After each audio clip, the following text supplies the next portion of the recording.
Olá, crianças, sejam bem-vindos a mais uma aula de português. Vamos iniciar a semana aí com a nossa aula de português e no nosso livro novo, né? O livro 3, tá certo?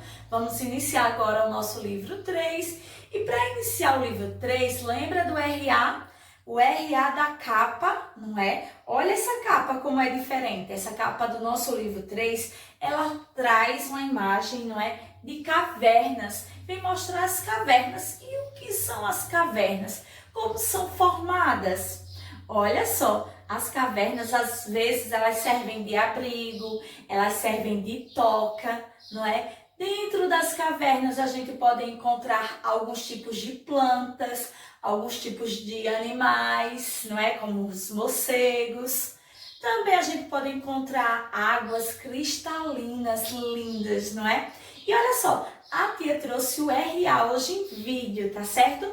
Porque quem não conseguir assistir o RA colocando o celular apontadinho para a capa, a tia trouxe ele hoje para vocês assistirem em vídeo, tá bom? Então vamos lá assistir o RA da nossa capa? Nosso planeta é um lugar incrível. Possui lugares e ambientes que, além de muito bonitos, também são cheios de curiosidades e muitas vezes apresentam estruturas fascinantes. Entre esses lugares e estruturas, que tal saber um pouco sobre como as cavernas são formadas? As cavernas são áreas rochosas naturais que se formam abaixo do solo e que permitem a entrada de seres humanos. Dependendo do seu tamanho, também pode ser chamada de gruta ou furna. Mas para que elas se formem, é necessário um processo bem longo. A água que vem da chuva infiltra o solo e, junto com a água que fica no subsolo, em uma região chamada de lençol freático, gera um processo químico com as rochas que compõem as partes mais baixas do solo, fazendo com que essas rochas se quebrem aos poucos e, assim, abram um buraco nessa região que dá origem à caverna. Dentro das cavernas, a infiltração da água que continua a acontecer forma goteiras que pingam da parte superior da caverna, contendo pedaços das rochas que foram quebradas, que, com o tempo, vão se solidificando e formam estruturas pontudas chamadas de estalactites. Dessas estruturas, as goteiras continuam a cair em direção ao chão, que também com o tempo vão se solidificando e ganhando forma, gerando outras estruturas pontiagudas que saem do chão e se formam direcionadas para cima, chamadas de estalagmites.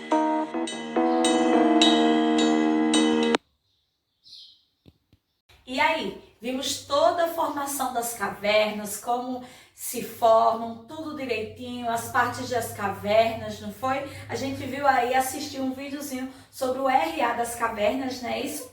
E agora vamos iniciar o nosso conteúdo, tá bom? É isso mesmo, vamos iniciar aí histórias que ensinam, não é? Está falando sobre as fábulas, gente, esse tipo de texto que é chamado de fábulas. Por que são histórias que ensinam, tia? Olha só, começando aí da página 6, tá? Hoje vamos iniciar da página 6 até a página 11, nosso livro de português. E essas histórias que ensinam, essas fábulas, são histórias que trazem uma lição de moral, que traz um ensinamento para você, não é? Um ensinamento para gente entender. Sempre todas essas histórias, elas vêm com a moral, chama moral da história. O final dessa história é chamada a moral da história. Elas são utilizados animais, não é? Animais para contar essa história, para fazer parte das fábulas. Esses animais, eles recebem nomes de pessoas, não é?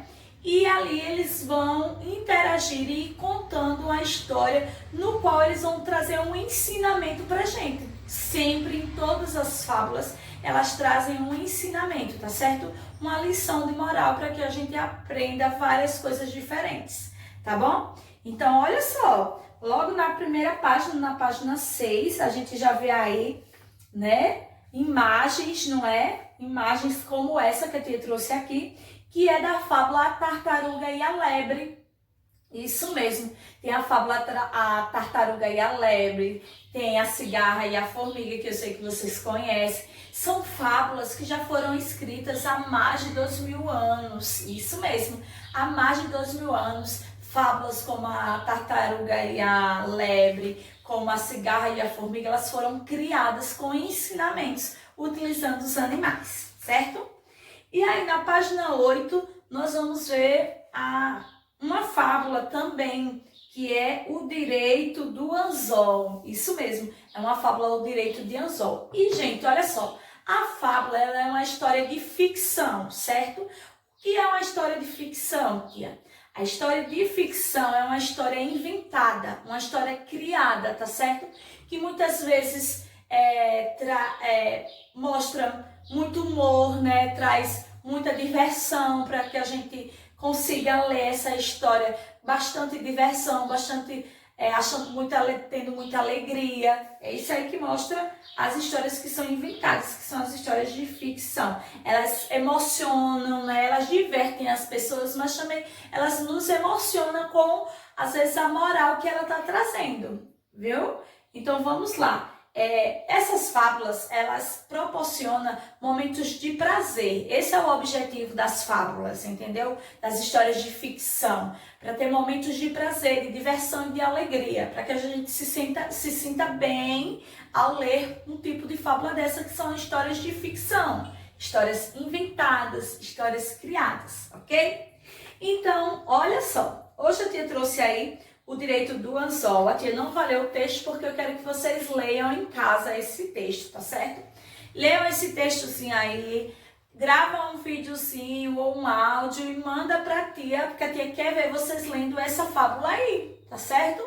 Mas eu queria dizer mais ou menos, aqui um pouquinho, que a tia já leu o texto e a tia já sabe mais ou menos do que se trata. Olha só, o direito do anzol, ele traz dois personagens principais, que são a linha e o anzol. Se vocês perceberem, prestarem atenção no texto, o nome linha e o nome anzol, ele está escrito com letra maiúscula, iniciando com letra maiúscula. Por quê? Porque ele traz como se fosse um nome próprio, um nome de pessoa, entendeu? Porque aí a linha e o anzol, ele se tornou o personagem da história e sendo mostrado como pessoa, entendeu?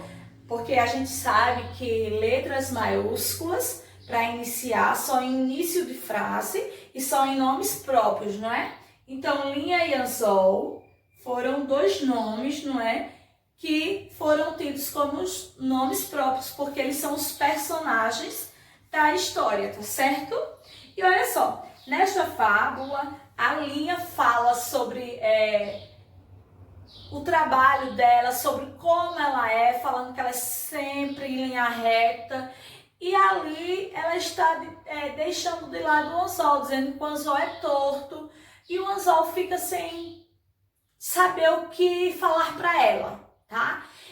Mas no final, ele tem uma parte que fala até sobre os ventrílocos, que ele fala pelo canto da boca como os ventrílocos. Vocês sabem o que é ventríloco, gente? Ventrílocos são aqueles bonequinhos que a pessoa que está com o ventríloco fica calado, fala, mas fala de uma maneira que não abre a boca e abre a boca do ventríloco, como esse desenho aqui, ó. Esse aqui é um boneco ventríloco que a tia trouxe para vocês conhecerem, mas eu sei que vocês já conhecem, não é? Então, aí o anzol, ele fala que o papel dele é ser torto mesmo. Então, cada um na vida tem seu papel, não é verdade? Cada um tem sua função. Se o papel da linha é ser linha reta, para o anzol desenvolver seu papel, ele teria que ser torto mesmo, não tinha como ele ser reto. Se ele fosse reto, ele não conseguiria cumprir sua função, mas ele sendo torto, ele consegue cumprir sua função, não é? Então aí, vocês vão responder, tá certo? Na página 9, 10 e 11, isso mesmo. Vamos lá, aqui vai fazer uma leitura das questões, tá? De maneira bem simples para que vocês possam entender. Na primeira questão, que tipo de história o texto apresenta? Isso aí. Aí vocês vão ler as duas, é uma história real ou uma história de ficção? E aí, gente? Vocês vão marcar aqui, já explicou? Fácil, né? A segunda a gente não responde. Terceira, quem são os personagens principais, os mais importantes da história? Aí você vai marcar aí que a tia já falou quem são os personagens principais, não é? O quarto disse, enfim, pelo canto da boca, como os ventrílocos. Você sabe o que é um ventríloco? Releia o trecho no texto, observe a imagem ao lado e assinale a descrição adequada. Foi o que a tia já explicou. O que é o ventríloco? Aí você vai marcar aí. Lembra do bonequinho ventríloco? Ele aí, bem legal. O quinto, o que a linha e o anzol estavam fazendo? Gente, é importante vocês lerem o texto para poder responder, tá certo? Sexto, porque a linha estava descontente. Sétimo, você vai marcar V para verdadeiro e F para falso. Então, você vai ter que ler as frases e marcar, tá certo? O oitavo é só mais uma conversa, como o segundo, que a gente já conversou, não tem resposta, tá certo? Vamos para o nono. Na questão 8, ao conversar com seus colegas sobre a frase, o direito do anzol é ser torto, como a gente já conversou no início da explicação. Você refletiu sobre a moral da história? E aí? Uma espécie de mensagem ou ensinamento que nos leva a analisar o texto e a pensar sobre o assunto. A que conclusões podemos chegar ao refletir sobre o texto, o direito do anzol e a moral da história? Qual é essa moral da história? É isso que está perguntando no nono. Que todos têm o direito de ser o que são, que todos são diferentes ou que todos podem ser úteis, gente. E aí, vocês vão marcar como a tia explicou. Cada um tem sua função. Então, cada um tem direito de ser o que é, não é verdade? Então, você vai ler aí e marcar na resposta correta, tá certo? Logo mais, como a tia falou, já explicou sobre fábula, mas na página 11 também traz uma explicação, quero que vocês leiam para compreender melhor, que fala assim: a fábula é uma história curta que tem como característica a existência de animais, verdade, ou objetos que se comportam como humanos. Então é isso, a fábula sempre vai ser ou com animais ou com objetos que se comportam como humanos. Sempre vai levar o nome de humanos, ok? Como nessa fábula que a gente leu agora, foi o anzol e a linha, não é? Ela busca expressar valores, verdades ou percepções a respeito de determinado contexto do mundo, de forma engraçada ou crítica. Muitas vezes engraçada, muitas vezes crítica, não é? Para ensinar que aquilo não deve ser. Para ensinar a fazer bem melhor, não é? O final da fábula é conhecido como moral da história e é destinado ao leitor, sendo assim a história criada para exemplificar a lição de moral. Isso mesmo, lição de moral, para que a gente possa entender o que é certo, entendeu? E deixar de fazer o errado. Isso é a lição de moral, tá bom? Então responda essa atividadezinha de português, bem legal, bem fácil, de marcar X, não é? Só tem umas de responder, de escrita, mas tá bem divertida e bem fácil, tá certo? Então, tchau, tchau e até a próxima aula, crianças!